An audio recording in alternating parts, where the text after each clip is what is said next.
Hi friends, brother printer model వచ్చి DCP B7535DW. దీని యొక్క డ్రమ్ లైఫ్ ఎండ్ సూన్ అని ఎర్రర్ వచ్చింది. సో అది ఈరోజు రీసెట్ చేద్దాం. ఫస్ట్ మెనూ ఆప్షన్లోకి వెళ్ళి 5th ఆప్షన్ సెలెక్ట్ చేయండి, ప్రింట్ రిపోర్ట్స్,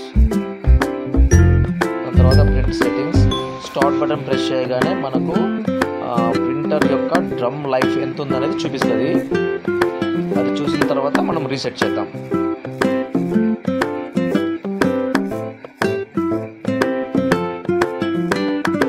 చూడండి, ప్రింట్ సెట్టింగ్స్ పేపర్ వచ్చేసింది 4 pages. దాంట్లో సెకండ్ పేజ్ మనకు డ్రమ్ యొక్క లైఫ్ ఎంత ఉందో చూపిస్తుంది. చూడండి, టోటల్ కంప్లీట్ అయిపోయింది. సో ఇది మనం రీసెట్ చేద్దాం. ఇప్పుడు ఫస్ట్ డ్రమ్ యూనిట్ యొక్క డోర్ ఓపెన్ చేయండి. తర్వాత ఓకే బటన్, ప్లస్ బటన్ ఒకటేసారి ప్రెస్ చేయాలి. ప్రెస్ చేసిన వెంటనే మనకు రీసెట్ మెనూ వెళ్తుంది. దాంట్లో ఫస్ట్ ఆప్షన్ డ్రమ్ ప్రెస్ చేయండి, తర్వాత ప్లస్ బటన్ రీసెట్ చేయండి, యాక్సెప్ట్ అవుతుంది. తర్వాత డ్రమ్ యూనిట్ యొక్క డోర్ క్లోజ్ చేయండి. ఆటోమేటిక్గా అది రీసెట్ అవుతూ ఉంటుంది.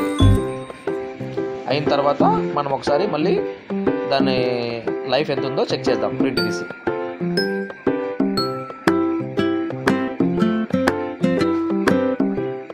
సో అయిపోయింది. ఇప్పుడు చెక్ చేద్దాం ప్రింట్ లైఫ్ రీసెట్ అయిందా లేదా. ప్రింట్ రిపోర్ట్స్, ప్రింట్ రిపోర్ట్లో second option, press start. Start చేసిన వెంటనే